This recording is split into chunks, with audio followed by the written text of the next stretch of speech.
Bharatiya Janata party తెలంగాణలో పోటీ చేసే 9 మంది అభ్యర్థుల పేర్లను ప్రకటించింది. ఇంకా 8 మంది అభ్యర్థులను ప్రకటించాలి. తెలంగాణలో మొత్తం 17 లోక్సభ స్థానాలున్నాయి. బీజేపీకి 4 సిట్టింగ్ స్థానాలున్నాయి. సహజంగానే సిట్టింగ్ స్థానాల్లో ఎంపీలు మళ్ళీ పోటీ చేయాలి. కానీ 4లో 3కి మాత్రమే పార్టీ మొదటి జాబితాలో ప్రకటించింది. సికింద్రాబాద్ నుంచి కిషన్ రెడ్డి, అలాగే కరీంనగర్ నుంచి బండి సంజయ్ కుమార్, నిజామాబాద్ నుంచి ధర్మపురి అరవింద్, ఈ 3కి మళ్ళీ టికెట్ ఇచ్చింది. ఇంట్రెస్టింగ్లీ ఆదిలాబాద్ నుంచి స్వయం బాపురావుకు టికెట్ ఈ జాబితాలో ప్రకటించలే. వాస్తవానికి 4వ తారీఖు ప్రధానమంత్రి నరేంద్ర మోడీ ఆదిలాబాద్ వస్తున్నాడు.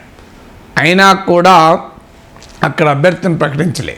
ఎందుకంటే అక్కడ అభ్యర్థిని ప్రకటించి ఉంటే ప్రధానమంత్రి నరేంద్ర మోడీ ద్వారా ఓటర్లకు ఇంట్రడ్యూస్ అయ్యేవాడు.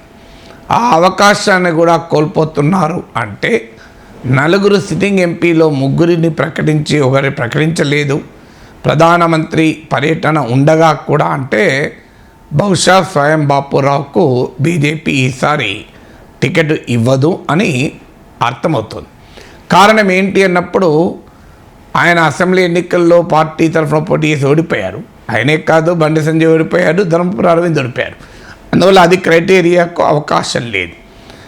ఒక అనుమానం ఏంటంటే ఆయన అసెంబ్లీ ఎన్నికల సమయంలోనే కాంగ్రెస్లోకి వెళ్తాడేమో అని వార్తలు వచ్చాయి. ఫైనల్గా ఆయన బీజేపీ అభ్యర్థిగానే పోటీ చేశాడు. ఆయన గతంలో కూడా కాంగ్రెస్లోనే నుంచి బీజేపీకి వచ్చి ఎంపీ అయ్యాడు. సో అందువల్ల ఆయన నిలకడ పైన పార్టీకి అనుమానం ఉన్నట్లుంది. పార్టీలో ఆయన అభ్యర్థిత్వం పట్ల వ్యతిరేకత ఉన్నట్లు కనబడుతోంది. అందువల్ల అక్కడ రమేష్ రాథోడ్ లేదా మాజీ మంత్రి నగేష్, ఈ ఇద్దరిలో ఎవరైనా టికెట్ పొందే అవకాశం ఉంది. నగేష్ వస్తాడని కూడా బీజేపీ వెయిట్ చేస్తున్నట్టుగా కనబడుతోంది. సో అందువల్ల ఆదిలాబాద్ సీటు అనౌన్స్ చేయకుండా మిగతా 3 ఎంపీలకు తిరిగి అభ్యర్థులుగా ప్రకటించారు. ఇక బాగా పోటీ ఉన్న సీటు, కొంత ఉత్కంఠ కలిగించిన సీటు మల్కాజ్గిరి.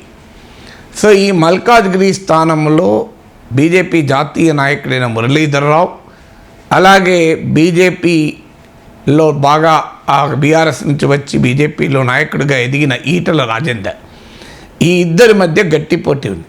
వీరిద్దరే కాకుండా ఢిల్లీ పబ్లిక్ స్కూల్ కొమరయ్య పేరు కూడా వినబడ్డది. బట్ మురళీధర్ రావు, ఈటల రాజేందర్ల మధ్యనే ప్రధానమైన పోటీ కనబడింది. మురళీధర్ రావు జాతీయ నాయకుడే కాదు, కర్ణాటక, మధ్యప్రదేశ్, తమిళనాడు ఇలాంటి రాష్ట్రాల్లో పార్టీ ఇన్ఛార్జీలుగా ఉండే, ఇతర రాష్ట్రాల్లో పార్టీ విజయానికి కీలకంగా కృషి చేశారు. కర్ణాటక మాజీ ముఖ్యమంత్రి ఎస్ఎం కృష్ణ లాంటి నేతల్ని బీజేపీలోకి తీసుకురావడంలో పాత్ర పోషించారు. అఖిల భారత విద్యార్థి పరిషత్ నాయకుడిగా రాడికల్ తుపాకీ గుళ్లకు ఎదురొడ్డి పోరాడి ఆర్ఎస్ఎస్లో స్వదేశీ జాగరణ మంచ్ జాతీయ కన్వీనర్గా కూడా ఎదిగాడు.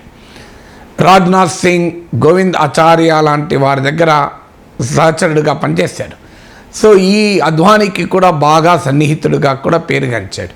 అందువల్ల జాతీయ నాయకత్వంతో మురళీధర్ రావుకున్న సన్నిహిత పరిచయం, ఆర్ఎస్ఎస్ పరివారంలో ఆయన ఎదిగి వచ్చిన నేత కనుక ఆయనకు టికెట్ వస్తుందని ఊహించారు. కానీ ఆయన ఇంటర్వ్యూలలో కూడా, టీవీ ఇంటర్వ్యూలో కూడా ఇందుకు ఇండికేషన్ కూడా ఇచ్చాడు. బహుశా ఆయన అద్వానీ సన్నిహితుడు అనే అంశమే ఆయనకేమైనా నెగిటివ్గా పరిణమించిందా, లేదు ఈటల రాజేందర్ను అకామిడేట్ చేయాలి కనుక ఆయనకు ఏదో ఒక టికెట్ ఇవ్వకపోతే ఆయన అసంతృప్తి చెందుతాడు, మరి ఆయన కూడా పార్టీలో ఉంటాడా వెళ్తాడా అన్న అనుమానం కూడా బీజేపీకి ఉండొచ్చు.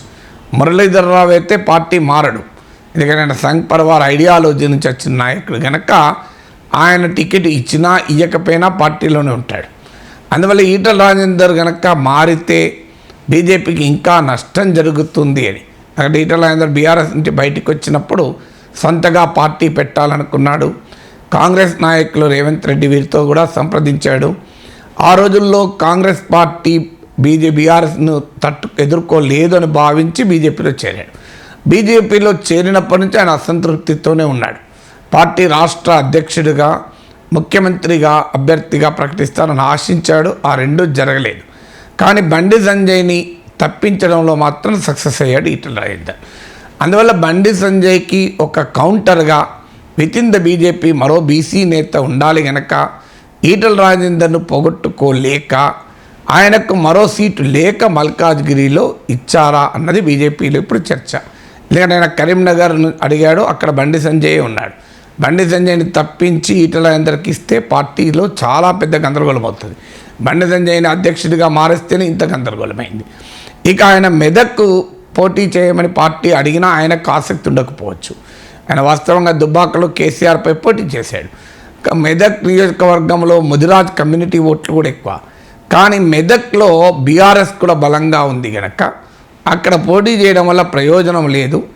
ఉన్నంతలో మల్కాజ్గిరిలో బీఆర్ఎస్ ఎమ్మెల్యేలు గెలిచినా సిటీ సీటు కనుక బీజేపీకి అవకాశం ఉంటుంది అని భావించి ఆయన ఈటెల రాజేందర్ మల్కాజ్గిరి అడిగారు. చివరకు ఆయన విజయం సాధించారు. సో ఇక బీజేపీకి ఇతర పార్టీల నుంచి వచ్చే నేతలేకే పెద్దపీట వేస్తున్నట్టు కనబడుతోంది. అందువల్ల మురళీధర్ రావు కన్నా సంఘ్ పరివార్లో ఎదిగి వచ్చిన నేత అయిన మురళీధర్ రావు కన్నా బీఆర్ఎస్ నుంచి వచ్చిన ఈటెల రాజేందర్ని పార్టీ ప్రిఫర్ చేసింది మల్కాజ్గిరిలో. అలాగే బీబీ పాటిల్ జహీరాబాద్ నుంచి కొన్ని గంటల క్రితమే బీఆర్ఎస్ నుంచి బీజేపీలో చేరి బీజేపీ అభ్యర్థిగా మారిపోయాడు.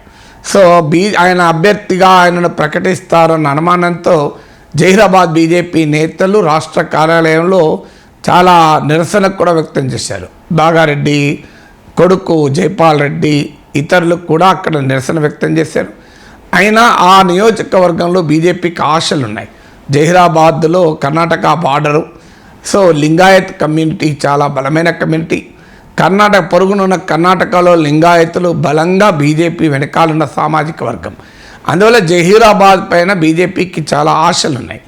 అందువల్ల అక్కడ బీబీ పాటిల్ లింగాయత్ నాయక్ కమ్యూనిటీకి చెందిన వ్యక్తి కనుక ఆయనకు టికెట్ ఇస్తే గెలుస్తారు అన్న భావన బహుశా బీజేపీలో ఉన్నట్లుంది. అందువల్ల ఆయనను బీఆర్ఎస్ నుంచి తీసుకొని టికెట్ ఇచ్చారు.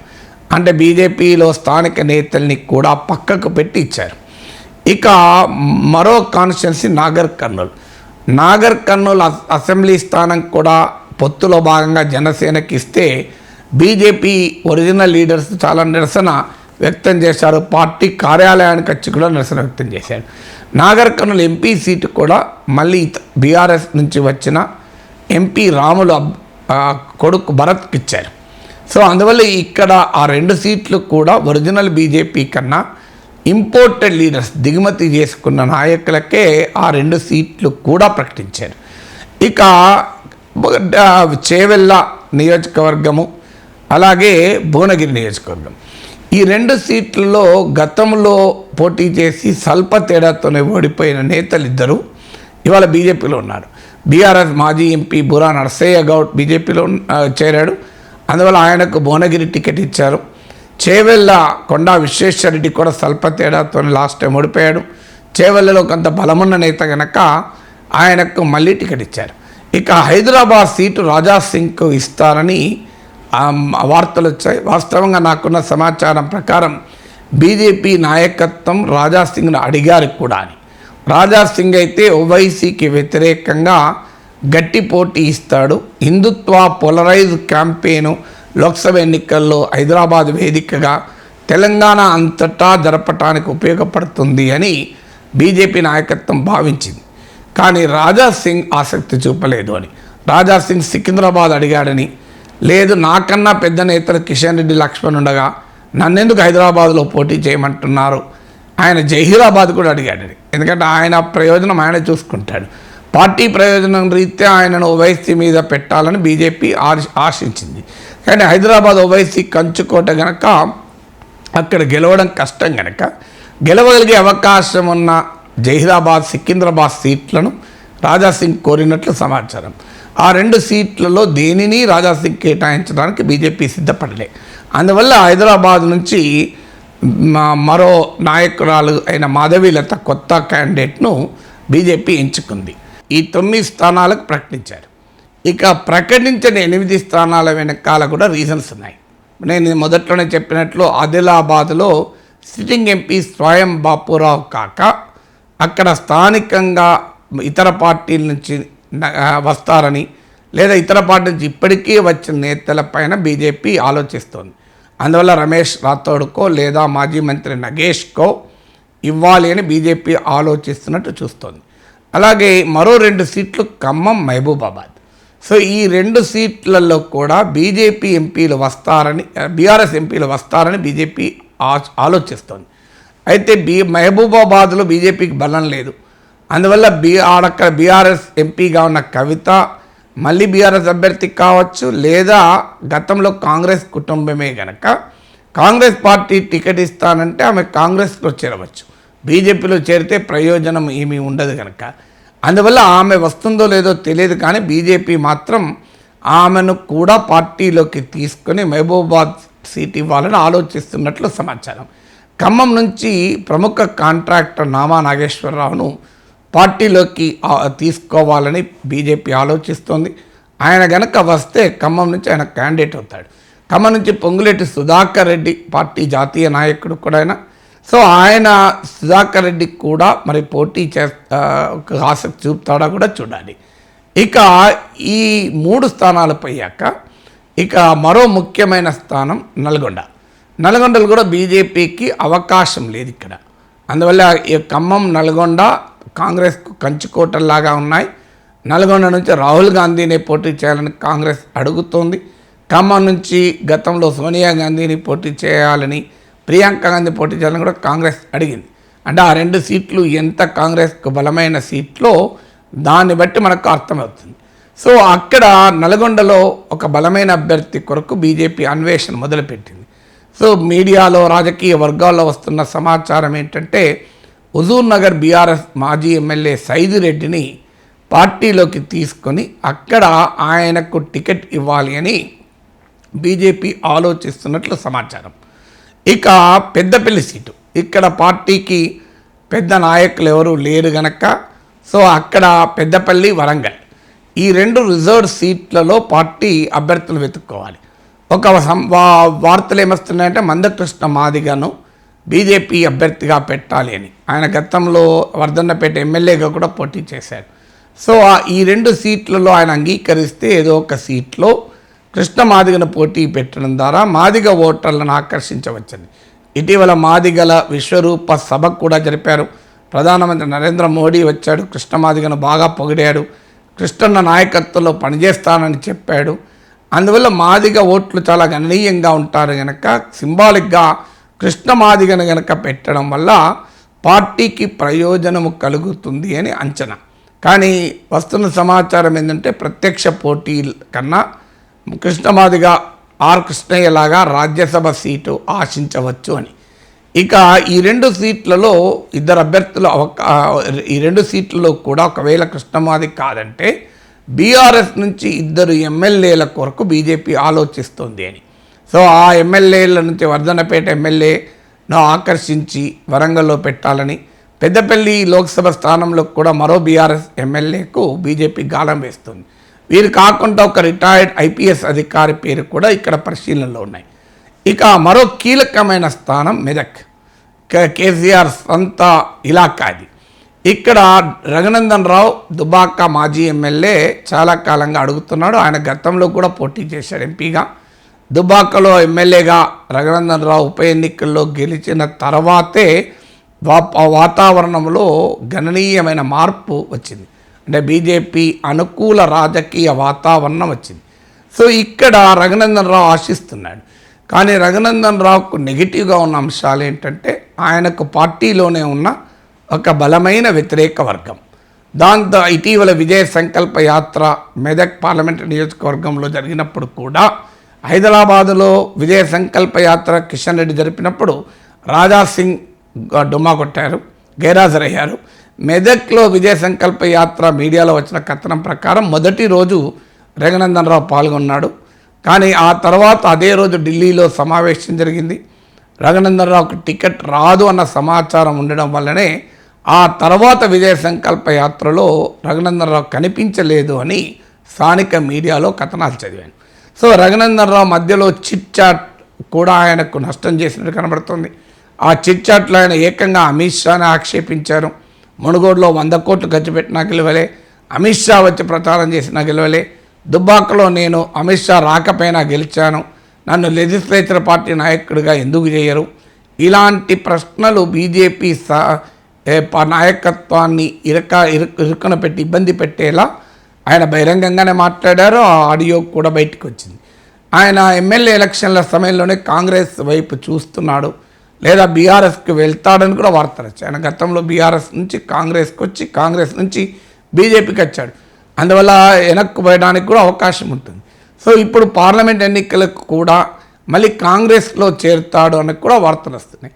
బహుశా ఆయన నిలకడ పైన బీజేపీ నాయకత్వానికి అనుమానం ఉండొచ్చు. అందుకే రఘునందన్ రావును అక్కడ పక్కకు పెట్టారు, అనౌన్స్ చేయలేదు. లేకపోతే అనౌన్స్ చేయాలి. ఇప్పటికి దుబ్బాకలో భారీ మెజార్టీతో ఓడిపోవడం కూడా ఆయనకు నష్టం కలిగించే అంశంగా మారవచ్చు. అక్కడ అంజిరెడ్డి అనే అతని పేరును పార్టీలో ఒక వర్గ నాయకత్వం ముందుకు తెచ్చింది. ఇక మరో సీటు మహబూబ్ నగర్. ఈ మహబూబ్ నగర్లో గట్టి పోటీ ఉంది. అందుకే అక్కడ అభ్యర్థిని ప్రకటించినట్లేరు. డీకే అరుణ, జితేందర్ రెడ్డి ఇద్దరు పెద్ద నాయకులు పోటీ పడుతున్నారు. డీకే అరుణ జాతీయ ఉపాధ్యక్షురాలు, జితేందర్ రెడ్డి మాజీ ఎంపీ, పార్లమెంట్లో బీఆర్ఎస్ పక్ష నేత, బీజేపీ జాతీయ నాయకత్వంతో ఇద్దరు నేతలకు పరిచయాలు ఉన్నాయి. డీకే అరుణ ఆమె తెలివిగా గద్వాల్ నియోజకవర్గం నుంచి ఆమె పోటీ చేసి ఓడిపోతే ఇప్పుడు ఎంపీ సీటుకు నష్టం జరుగుతుందని భావించినట్లున్నారు. అందుకే బీసీ ముఖ్యమంత్రి అన్నాం కనుక నా నియోజకవర్గం నుంచి బీసీని పెట్టండి అని ఆమె కొత్త ప్రతిపాదన పెట్టారు. పార్లమెంటులకు పోటీ చేయాలనే ఉద్దేశంతోనే ఆమె గద్వాల బరి నుంచి తప్పుకున్నారు. కానీ జితేందర్ రెడ్డి ఏమో ఆయన కొడుకును పోటీలో పెట్టారు, ఆయన ఓడిపోయారు. సో అది జితేందర్ రెడ్డికి నష్టం కలిగించే అంశంగా మారింది. చూడాలి ఈ ఇద్దరు నేతల్లో ఎవరికి ఎంపీ అవుతారని. ఎందుకంటే ఇక్కడ మహబూబ్ నగర్లో గెలిచిన అభ్యర్థి ఇప్పుడు ఎలాగైతే కిషన్ రెడ్డి, బండి సంజయ్, ధర్మపురి అరవింద్ ఇలాగా మహబూబ్ నగర్ నుంచి గెలిచే ఎంపీ కూడా కేంద్ర ప్రభుత్వంలో అవకాశం ఉండే నాయకులు అవుతారు. అందువల్ల కూడా మహబూబ్ నగర్ నుంచి కూడా గట్టి పోటీ బీజేపీ, ఎందుకంటే లాస్ట్ ఎలక్షన్స్లో కూడా సెకండ్ పొజిషన్లో ఉంది. మారిన రాజకీయ పరిస్థితుల్లో బీజేపీకి గెలుస్తుంది అన్న ఆశ ఉన్న నియోజకవర్గాల్లో మహబూబ్ నగర్ ఒకటి. సో అందువల్ల అక్కడ కూడా ఇంకా ఆ ఇద్దరి మధ్య పోటీ ఉండడం వల్ల అభ్యర్థిని అనౌన్స్ చేసినట్టు లేరు. సో ఈ మొత్తం విశ్లేషిస్తే మనకు అర్థమయ్యేది ఏంటంటే బీజేపీకి సొంత గూటి పక్షులు కన్నా బయట నుంచి వచ్చిన వలస పక్షులపైనే ఎక్కువ ఆసక్తి చూపుతోంది. అసెంబ్లీ ఎన్నికల సమయంలో కూడా ఇదే పని చేశారు. దాదాపు 100 వర్గాల్లో ఇతర పార్టీల నేతల్ని పోటీ పెట్టారు. ఫలితంగా బీజేపీ ఒరిజినల్ క్యాడర్ అంతా ఇవాళ సహాయ నిరాకరణ మొదలుపెట్టారు. మీరు మరి వాళ్ళతోనే పని చేయించుకొని మమ్మల్ని ఎందుకు అడుగుతున్నారు అని. వాళ్ళేమో బయట నుంచి వచ్చిన నాయకులు, వలస పక్షులు అవకాశం ఉన్నప్పుడు ఉంటారు, అవకాశం లేనప్పుడు ఎగిరిపోతారు. సో అందువల్ల ఇవాళ బీజేపీలో ఆల్రెడీ ఆ హార్ట్ బర్న్ అంటే మొదటి నుంచి సంఘ్ పరివార్లో పెరిగి బీజేపీకి ఐడియాలజీగా కమిట్ అయి ఉన్న క్యాడరు తీవ్రమైన అసంతృప్తితో ఉన్నారు. ఈ ఇతర పార్టీ నుంచి వచ్చిన నేతలకు పెద్దపీట వేయడం వల్ల వారు ఎంత కోఆపరేట్ చేస్తారన్నది ప్రశ్నార్థకం. మునుగోడు హనుమంత్ చూశాం. రాజగోపాల్ రెడ్డి కాంగ్రెస్ అభ్యర్థిగా ముందు గెలిచాడు, తర్వాత గెలిచాడు. మధ్యలో బీజేపీ అభ్యర్థితో ఓడిపోయాడు. అంతే స్థానిక బీజేపీ యంత్రాంగం రాజగోపాల్ రెడ్డికి సహాయ నిరాకరణ ఎంత చేశారో దీన్ని బట్టి అర్థమవుతుంది. అందువల్ల ఇతర పార్టీ నుంచి వచ్చిన నేతలకు పెద్దపీట వేయడం అనే స్ట్రాటజీ బీజేపీలో తీవ్రమైన అసంతృప్తికి కారణమవుతుంది. అయినా జాతీయ నాయకత్వం ఇతర పార్టీ నుంచి వచ్చిన నేతలపైనే వైపే మొగ్గు చూపుతున్నారు, సొంత పార్టీ నేతల కన్నా కూడా. అంటే బీజేపీకి ఒరిజినల్గా నాయకత్వం లేకపోవడాన్ని ఇది తెలియజేస్తుంది. అంటే 119 స్థానాలకు బీజేపీకి అభ్యర్థులు ఉన్నారనే విమర్శలు వచ్చాయి. ఇప్పుడు 17 మంది ఎంపీలకే అభ్యర్థులు ఉన్నారా అనే ప్రశ్న బీజేపీ ఎదుర్కొంటుంది.